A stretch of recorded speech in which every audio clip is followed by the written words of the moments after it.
नमस्कार, SBT news में आपका स्वागत है और पेश है इस वक्त राजस्थान की बड़ी खबरें।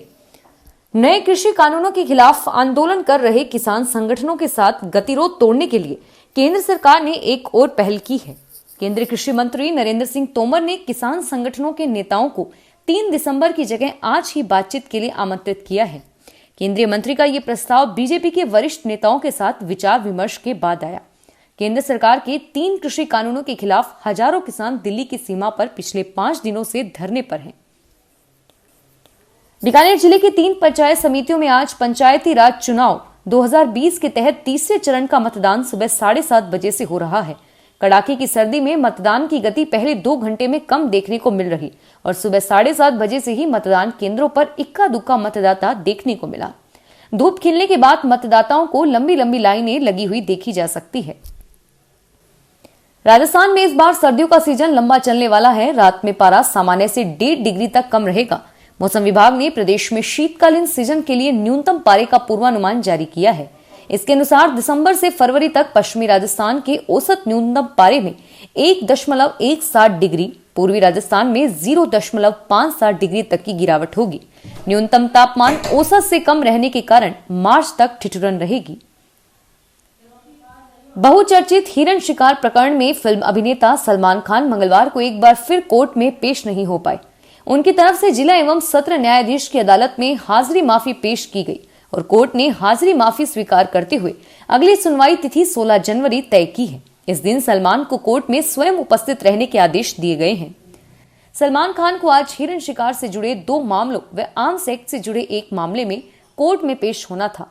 सलमान के अधिवक्ता हस्तिमल सारस्वत की तरफ से कोर्ट में पेश हाजिरी माफी में कहा गया कि सलमान खान मुंबई में निवास करता है। मुंबई व जोधपुर में कोविड-19 महामारी भयंकर रूप से फैली है। इन परिस्थितियों में उसका पेशी के लिए जोधपुर आना खतरे से खाली नहीं है। राजसमंद विधायक किरण माहेश्वरी का आज उदयपुर में अंतिम संस्कार किया गया। उनके बेटे प्रशांत ने मुखाग्नि दी। उनके पार्थिव देह का उदयपुर के रानी रोड स्थित मोक्ष धाम में लाया गया, जहां उनकी अंत्येष्टि की गई। गौरतलब है कि रविवार देर रात गुरुग्राम के अस्पताल में कोरोना संक्रमित किरण माहेश्वरी का निधन हो गया था। मंगलवार सुबह उनका पार्थिव शरीर उदयपुर स्थित उनके निवास स्थान पर लाया गया, जहां उनके समर्थकों और परिजनों ने कोरोना प्रोटोकॉल के तहत उन्हें श्रद्धांजलि दी। इस दौरान लोकसभा अध्यक्ष ओम बिरला, राजस्थान विधानसभा के नेता प्रतिपक्ष गुलाब चंद कटारिया समेत प्रदेश भाजपा के कई नेता मौजूद रहे। जयपुर इंटरनेशनल एयरपोर्ट पर अब धीरे धीरे हवाई यात्री भार में बढ़ोतरी हो रही है। 1 दिसंबर से फ्लाइट्स के शेड्यूल में कुछ बदलाव देखने को मिलेंगे और वहीं 2 नई फ्लाइट्स भी शुरू होंगी। जयपुर एयरपोर्ट से वर्तमान में रोजाना औसतन 31 फ्लाइट्स का संचालन हो रहा है। पिछले माह की तुलना में रोजाना औसतन 3 अतिरिक्त फ्लाइट संचालित हो रही है और इसी को देखते हुए एयरलाइंस अब नए रूट भी खोल रही है। 6 दिसंबर से जयपुर से गोवा के लिए सीधी फ्लाइट मिल सकेगी। सामो में कोरोना संक्रमण तो फैल ही रहा है, लेकिन इससे भी ज्यादा उसके फैलने के डर ने सभी को अंदर तक खिला रखा है। हालात यह है कि जब से सावे शुरू हुए हैं, ज्यादातर ऐसे ही लोग सामने आ रहे हैं जो कॉन्टेक्ट हिस्ट्री में किसी वैवाहिक आयोजन से लौटने की बात कर रहे हैं और वे जिसके साथ खाना खाकर लौटे हैं वह संक्रमित निकलता है। आए दिन सड़कों पर घूमने वाले पशुओं की समस्या हर शहर गांव के लिए आम हो चुकी है। प्रदेश में सरकार निजी गौशालों को बजट जारी कर रही है, लेकिन इन पशुओं की समस्याओं से निजात नहीं मिल रही और आए दिन आवारा पशुओं की चपेट में आने से दुर्घटनाएं भी होती रहती है। इस समस्या को दूर करने के लिए प्रत्येक पंचायत समितियों में नंदीशालाएं खोली जानी थी, जो अब तक कहीं नहीं खुल पाई।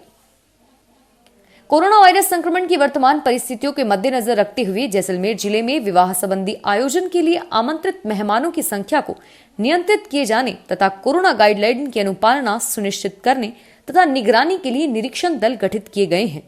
जिला कलेक्टर आशीष मोदी ने बताया कि नगर परिषद जैसलमेर क्षेत्र के उपखंड अधिकारी जैसलमेर, पुलिस उप अधीक्षक वृत्त जैसलमेर व नगर परिषद आयुक्त को वैवाहिक समारोह की निगरानी के लिए लगाया गया है।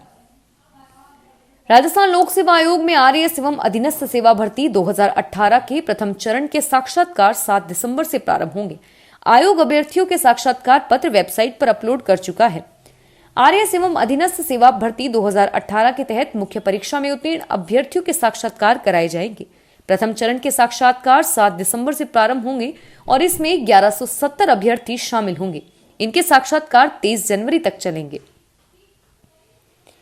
कृषि विभाग अब खेती बाड़ी के लिए ऑनलाइन नवाचार कर रहा है। अब विभाग की ओर से सोशल मीडिया के मैसेजिंग प्लेटफॉर्म पर किसानों को कृषि योजनाओं, नवाचार और खेती से जुड़े अन्य जानकारी दी जाएगी।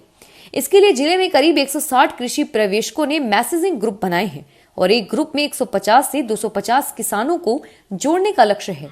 जिले में अभी 32,000 किसानों को ऐसे मैसेजिंग ग्रुप से जोड़ दिया गया है और इन सोशल मीडिया के ग्रुपों के संचालन का जिम्मा विभाग के कृषि पर्यवेक्षकों को दिया गया है।